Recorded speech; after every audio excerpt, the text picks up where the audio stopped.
right, welcome back to Top 5 Vinyl, where we show love to vinyl owners. Today I'm here with Shawn. How's it going, sir? It's going great. How you doing, man? Not too bad, man. Appreciate that.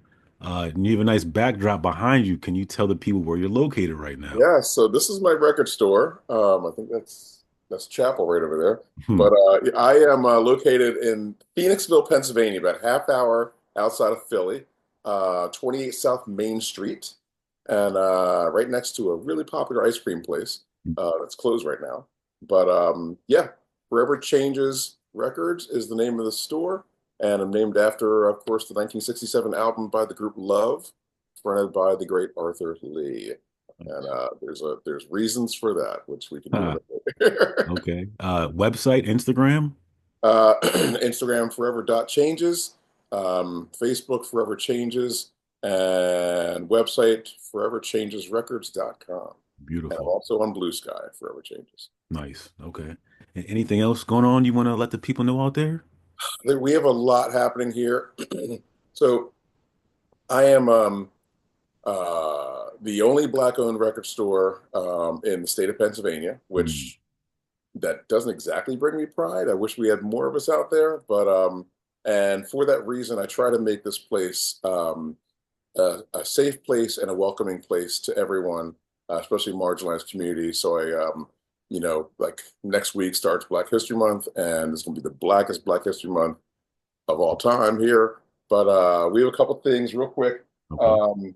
So, as you'll see from my list of records, I'm a huge jazz fan. So, I sponsor two jazz events in the area. In Pottstown, which is about 10 minutes from here, at the Sunnybrook Ballroom, the legendary Sunnybrook Ballroom, we have the Garden Jazz Group coming out there. That's on the 6th, next Thursday. In the store, we have a Philly act named Sauve, who's going to be here. Intimate show at the store. Then we have live jazz down the street that I sponsor at the Phoenix. And we have a movie theater in town. And I'm sponsoring a showing of the Nas documentary Time is Illmatic, Hmm, and that is on the 22nd. Aside from that, we have a local DJ, Moshe Jenkins, a spin therapist, is going to be doing history of hip hop in 2 Thursdays. And then the following week, we're going to do the history of soul, part two. We did part one last year. And yeah, and so a hmm. couple of things, but that's those are the main things on the calendar. That's pretty awesome. Yeah. Okay. All right, Thank you cool. for letting me, Oh you yeah. know, Absolutely. plug some Absolutely. things. And before we officially get started, I want everybody to like the channel, subscribe to all your cool and uncool friends, all the stuff you guys gotta do in YouTube land. Like and subscribe. Absolutely. Sean, with that being said, can you tell me with your own money, Okay.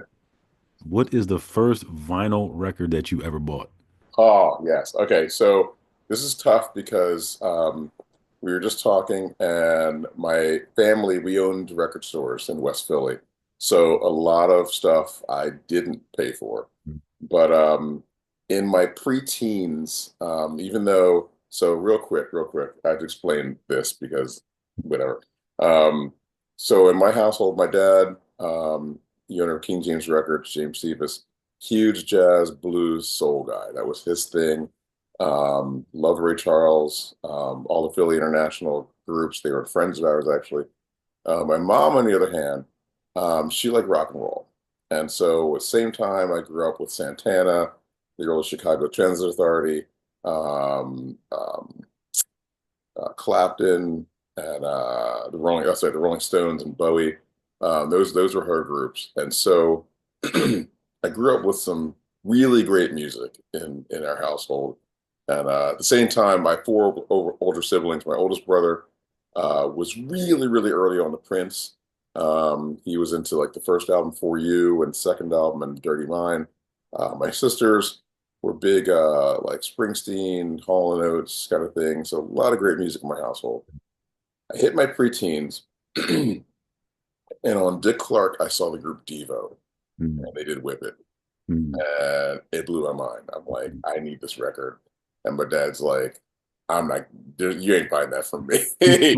Right. So I had to go to a record store and buy a copy of Freedom of Choice by Devo. So it was the first record I bought with my own money. Mm, And being a typical kid, I used whiteout and like marked up the cover. Like I still have my copy, and it's a mess. And It's I funny. think there was an inner sleeve that I tore off and put on my wall and everything. But it's funny. My wife and I were just talking about this because the collection came in about 2 weeks ago, and I was listening to it and cleaning it, and there's actually a video on Instagram of me. I used my security camera and pulled that because I was dancing my face off in this place. Ah, Because all these years later, that album is still a bop to me. And mm. so I was like, let me see what I look like. And I pulled the security camera, and it's me dancing around this place. That's funny. But yeah, so Freedom of Choice by Devo. Okay, okay. So let me ask you this, like being growing up in a record owned family situation, like was the record player at a early age on or off limits for you? Like could you touch the Uh, record player? I had my own. Okay. Yeah, there's again somewhere out there on social media a picture of me at 5 or 6 with my little suitcase type record player. Mm, The big one obviously was off limits until I never really even really needed it because like we all like there was the family one downstairs, which mom and dad or one of my siblings would put stuff on there, and I had my own. And as I got older, I had like a better one in my room. mm, But yeah, every literally it was a ridiculous house because like everyone had a record player. My mm. sister had hers, and my one brother had his in his room. Yeah, so even though I wasn't allowed to use, I actually don't remember when I used it. I think I used the big one around 13 or 14. I think around there. It was pretty late before I got to use the Hmm. nice big one in the Big family boy. room. Okay. Huh. All right, so let me ask you this, like other than a family owned situation, do you have a favorite record store? Yes. So um, the answer is two things, but there's a thread there. So Okay. in high school, my school was across the street from a record store. Mm, And where my dad's store sold new, he only sold, new product, whatever, because the used record store in the 80s wasn't as much of a thing as it is now. mm, And but there was a store in Bryn Mawr, Pennsylvania called Plastic Fantastic. Anyone watching in this area knows that place. And they sold used records. mm, And that was my first time experiencing used records and as I was especially getting into like rock and roll and classic rock in the 60s, that was my spot. And so yeah, and those guys, so the the owner wasn't the nicest guy, but one of the managers and one of the employees, who were great guys, they left and started their own store, and it's still around. It's called Shady Dog Records, and it's in Berwyn, PA, which is about 15 minutes from here, 20 minutes if you're driving properly. Um, and yeah, it's still a great place. Whenever I opened my store 3 years ago, right before my grand opening, I stopped in there because I knew because of my hours, I wouldn't have as much time to go there. And the way we kind of describe each other is, I sell, I've new to used is probably 65, 70 new, to like 30, 20, 30, 35 used. Where they're pretty much all used. mm. And their titles are like you won't find Taylor there, you won't find Chapel Roan there. That's where you're going to like dig through some dusty, like you need a shower after leave the place, and Right. you'll find some jazz stuff and some soul stuff that you didn't know existed. Mm. And so we were kind of saying like I'm the store, um, I'm the guy selling like selling weed in the playground to the kids, and they're like the heroin guy in Oh Kensington. my Like, God. well, That's don't mean to make a plug hilarious. reference, but like that's Right. once you're all in and you bought all the basic stuff you can get when you're looking for just obscure stuff, that's your spot.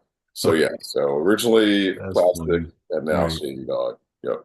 Okay. All right, cool.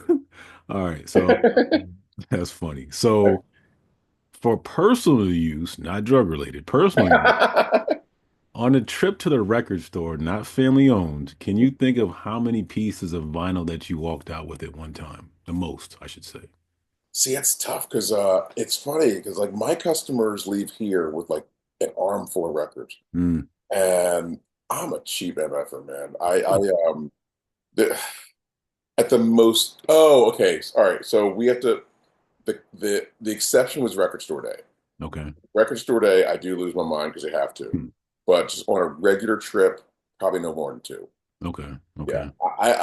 It's weird with me because it's like even my wife and I were in Portland, Oregon about 8 years ago, and they had an original first press of a Frank Zappa record that I hadn't seen, and it was in perfect condition. And your viewers might know, like Zappa records are usually beat the hell up, especially the '60s Mothers albums. And this thing, it was so inexpensive, and it was Jackpot Records in Portland. They're a great record store, and it was on the wall. And I take down looking at it and give it back to the guy, and we're leaving. My wife's like, "Why didn't you get that? Like you just said, you've never seen it before. Hmm. That price and that condition." And I'm like, "I don't know. We're vacationing. I should buy like a book or something, or whatever." She goes, Ah, right, "Why right. would you buy it?" Literally, my wife was like, "Go back in there and get that damn record."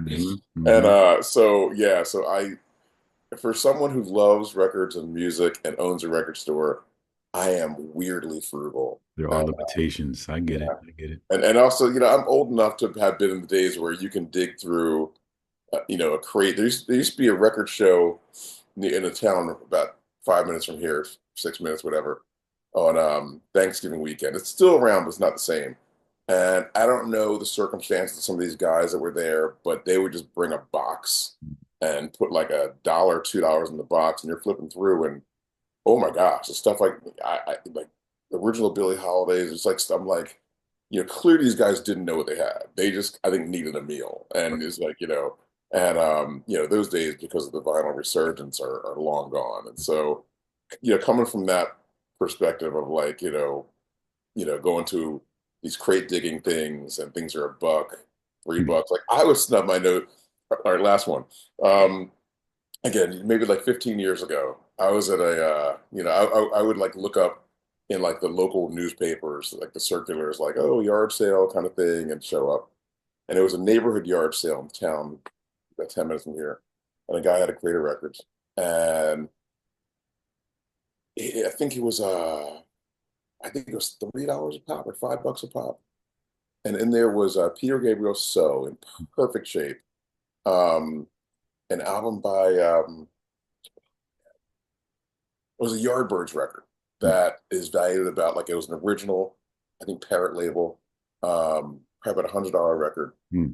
and I forgot the other one. Hmm. And you know, it's $5, and literally I talked him Hmm. down. Hmm. And he's like, "Are you Hmm. 15?" I'm like, "I'm at 9."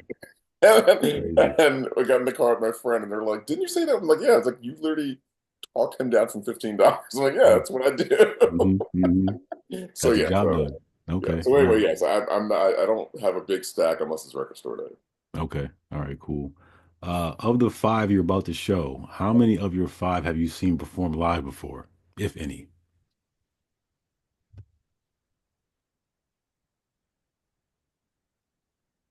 None. They did. Hmm. Okay. Okay. That would explain that. Okay. So, Sean, with that being said, this is top five vinyl. Can you show me number five? What is the Oh, fifth okay. vinyl album that you have in front of you? We're going in order. All right, so going five down. Let's see. All right. So this is. I'll take out of the plastic. Shine. So this is "Sweet Rain" by Stan Getz, the great tenor sax player. Hmm. Um, as I say to my customers, anyone who doesn't know Stan Getz or is new to jazz, generally, if his name is on a record, you get it. The sound of his horn, there's nothing like the sound of his horn. It's stunning. His early stuff on the Roost label is incredible. Obviously, his bossa nova stuff with Gilberto is fantastic. Um, and stuff in the '70s is decent too.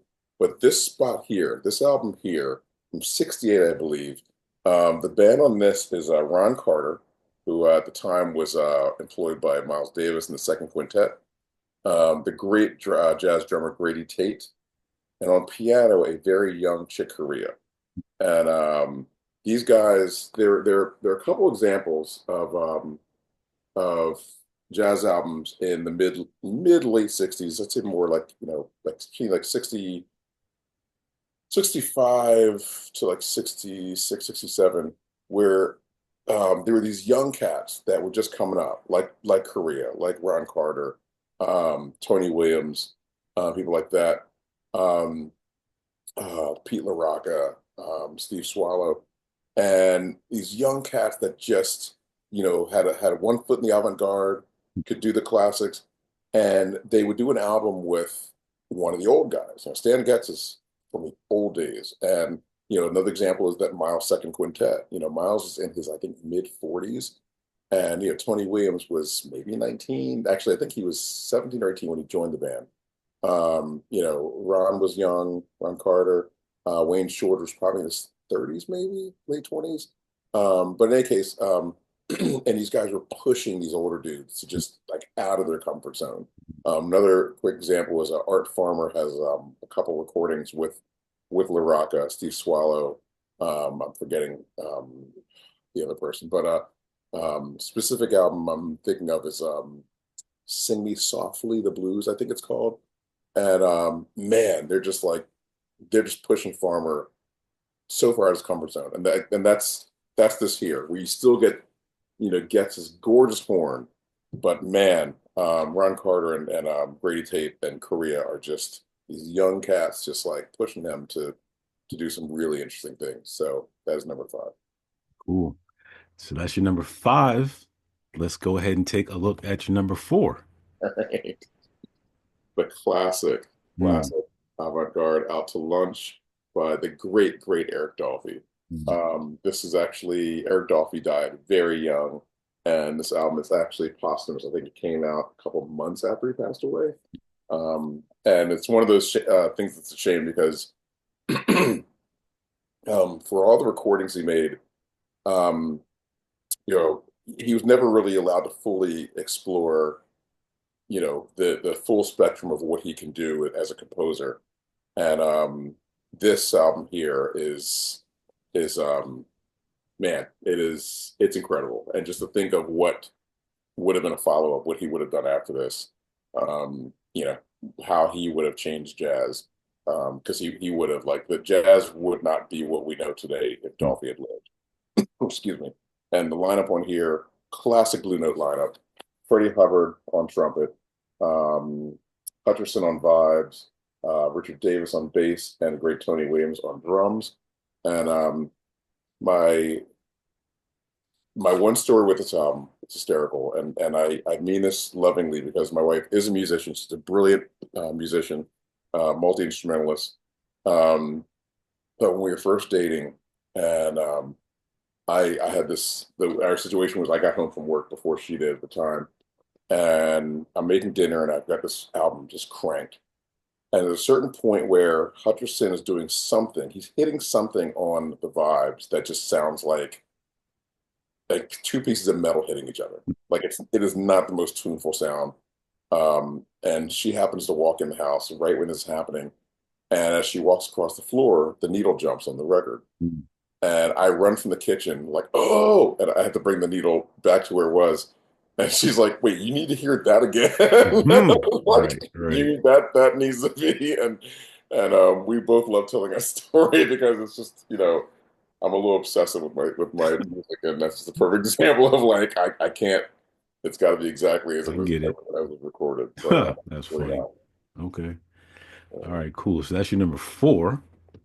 Let's go ahead and take a look at your number three. all right, this is probably going to be a hot take for anyone who is a Coltrane fan. Mm, This is actually my favorite Coltrane album. I know the answers should be Love Supreme, Blue Train, Giant Steps. Um, there really is no wrong answer for a favorite Coltrane album, but Coltrane's sound, I absolutely love Stranger of the Glare. Um, I mean, Central Park West might be the most beautiful song ever written, recorded by anybody ever. Equinox, Liberia, um, surf like classics, like just unparalleled classics. Satellite, like it's just the way I explain this album to customers. is as masterful as A Love Supreme is. I always feel like it shouldn't be someone's first Coltrane album. It's just too, in a good way, it's too much. It's just this monolith of just all of the universe and everything just brought into one recording. And I almost think about like, Raiders of the Lost Ark with the end when the Nazis open the Ark and their faces melted off. It's like if you need something to lead you up to that album where your Mm-hmm. face will melt off if you listen to Love Huh. Supreme. Right. And Blue Train's incredible. That is probably a nearly a tie with this album. And Giant Steps is fantastic too. You know, for me, this is right about there. Like the opening track, he pushes, like you get a little bit of that push of like, whoa, what's up? His beautiful playing in terms of like Central Park West. He does Body and Soul, which is such a basic standard, but it's like even he can dip back into like the early standards. And the other three, Liberia, Equinox, and Satellite, it's a perfect primer for getting deeper into Coltrane. And yeah, I know you'll probably get comments No, about we love that. comments, good or bad. It's all about how you love it. That's all that I will matters. die on that hill. All right. On the Coltrane song. Funny. All right, cool. So that was your number three. Yep. Let's go ahead and take a look at your number two. So number two, Mm, um, this is Miles Smiles. This is if my number one album wasn't literally just the greatest thing, in my opinion, ever recorded by any human being, Miles would be my favorite jazz album because it is my mm, favorite Miles record. It's that great. It's the second quintet, so it's Miles with Wayne Shorter on tenor sax, Herbie Hancock on piano, Tony Williams on drums, and Ron Carter on piano. And just hearing myself say those names, it's like, oh my God, like I can't believe this was a group. Um, but yeah, just pushing. This is Miles letting and if he were around, he'd admit it. He let these young guys take him places. Like he was the leader, but he knew that there was a sound that these guys could do that was unique to them, being younger. mm. And it is man, just rhythmically, melodically, it is so challenging, but so rewarding. It's a thing where you straight off the bat, I think Orbits is the first song. Yeah, Orbits. Right off the bat, as soon as you drop that needle, you have a moment of like, but if you just let it resolves. And it's like, okay, I see where we are, and the improvisation is just incredible. One of the revelations to me, which actually helped me appreciate this album in this period even more, is there's a box set. It's called Freedom Jazz Dance, which is actually my favorite song on this album. And if you buy the vinyl copy, it's only a three album set, but it's just reels. It's not even outtakes. It's just, they just let like whoever, I guess it's Teo Macero, yeah, just let the reels run, and like they didn't erase it. So what's interesting is usually when you think of jazz, you think of just counting it out and whatever happens happens. Miles, with Bill Evans, like the Kind of Blue album just kind of started that idea of like free improvisation, not totally free, but improvisation, and whatever happens happens. And but when you listen to the tapes, they are they are working like they are working on every piece of these compositions. And it's not just, what's the tune? Got it. Let's count it off and do it. They are just, you'll hear a moment of a piano. It's like, no, bring it back. And it's fascinating to hear, a jazz group doing that. And it gives you more of an appreciation. It's like, as you listen to this album, it's like, how is this just happening? Like, but when you realize that and so a lot of times what you'll hear people refer to this group as a laboratory, as they weren't like they were experimenting and not haphazardly and not strictly emotionally. It was a very intentional, um, yeah, experimentation. And I love this record. Sorry, that was a rant, but I No. love that record. All right, cool. And Sean, for the grand finale, what do we have for number one?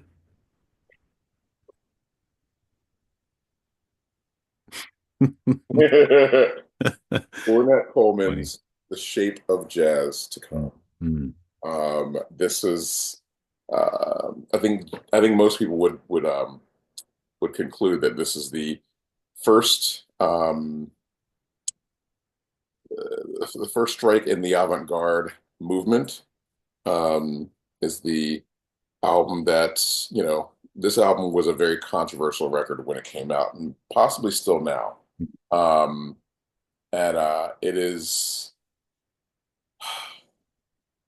I, I I I barely have words to explain. I love this album so much, and it's not about, and I'm going to conclude with a very interesting interaction I had with a guy at a party that my wife and I went to. Um, when most people, I think they hear someone talk about the avant-garde and something that's unique and, yeah, and not, you know the more popular thing, I think there's an element of pretentiousness and like, oh, you think you're better than, and that's not why I love the record. That's not where Ornette's coming from. It's not about I know more than you, I'm smarter than you, you don't understand this. Um, Ornette Coleman, by all accounts, I've never met him. No, I didn't see him. Sorry, I thought I did see him, but no, I missed him. Hmm. Um, by all accounts, was a beautiful, amazing, humble, caring, um, just an amazing human being. And his approach to music is that first of all, everything is music. Birds in the morning, car horns, children laughing, everything is music. And this idea of this album, The Shape of Jazz to Come, his third album, is trust. It's him with um my brain. Don Cherry. Wow, I was thinking Dewey Redman. Don Cherry, Charlie Hayden, and Billy Higgins. Um, and it's trust. It's like the idea of free jazz is these musicians can do whatever they want. Once they're through the head of the song, as far as improvisation, they can do whatever they want. And the reason it doesn't sound like complete chaos is the empathy of each musician. And that's a choice by the musician. And I liken it to a conversation, four people in a room, and they all have something to talk about. And it can either be a bunch of people talking over each other and you don't hear anything, or it's for people listening and taking in and then talking and just having conversation. That's what that album sounds like. And there's points when his horn just sounds like laughter. Hmm. It's so joyous. The opening track, "Lonely Woman," is very somber and dramatic, and but other tracks in there just sound so joyous. And a song called "Peace," it's just beautiful. And so I'll leave you with my wife and I were at a party, and there was a guy there, and um, he was a musician, and somehow I don't know how it came up. I think the Christmas party, I think the host was playing like some Christmas jazz or something, and I brought up Ornette Coleman, and I have no problem with someone not liking avant-garde free jazz. But this guy's he was coming from a place of like that Ornette is arrogant and like, that this music is pretty much crap because it comes out of a place of arrogance. And that's what set me off, which is like I don't, and I was saying I don't care if you don't like the album, but don't misrepresent the artist and where this music's coming from. One of the great things about Ornette Coleman's music is that, it is about humility. It's about like I'm just a piece of whatever group I've created, and everyone is open to this, is allowed in this conversation. There was a point in I think 64, 65, when his 11-year-old son Donardo, he had him on drums, completely Hmm. barely skilled kid. He has playing drums on his album. I forgot the name. It was on Blue Note, and Yeah, it's not great, but Mhm. that idea of like, let's have a child play drums, see what happens. And so that conversation didn't end well. Um, but simply because it's I actually it's funny, I didn't know he was a musician. Actually, I think he was a jazz musician, but I he was so wrong about where this music was coming from. And um I found myself like talking to him like I'm walking him through. It's like we were playing Lonely. I think it was either eventually. I think the second track, and I'm talking him through the song, thinking he doesn't understand it. And a little later on, I was like, "What do you do for a living?" He goes, "Oh, I'm actually a musician." And I'm like, "Oh, I'm like you're an idiot." But I usually don't have that strong of a like. I don't. If someone, I don't need for someone to like what I like. It's just when you don't understand the heart of something. And Right. and that to me, that album is all heart. It's so, again, even if you don't like the music, there's a beauty. There's such a human beauty in that album that just goes beyond any description at all. So I will leave you. Hmm. That's awesome. Okay. All right, cool. Well, Sean, I want to thank you so much for sharing your five with me. For the people who just tuned in late, possibly, can you explain where you are right now and where they can find you? Yeah, where I am right now, it's after hours at my record store, Forever Changes, on 28 South Main Street in Phoenixville, Pennsylvania. Again, about 35 minutes outside of Philly. It's a great town, great people. And yeah, swing through. Um, my focus is I am a Blue Note authorized dealer, so we have a lot of jazz along the back wall back here. I have a person, even though we sell all kinds of music here, the first six bins are dedicated to essentially like black focus music, so funk, soul, hip hop. Um, because that's what my dad's store, sold most of, and I want to honor that and honor who I am and the legacy that I'm a part of and honor our music. So, black music is a huge part of the store, and that includes rock and roll and just and jazz and blues and reggae. Mhm. Yeah, so it's a great place Yeah. and it's a fun store. I love it. So, Awesome. All right, cool. Well, thanks so much, Sean. oh, thank you. You have a All great right. night. Appreciate it. We'll talk soon. Sounds good. All right, man.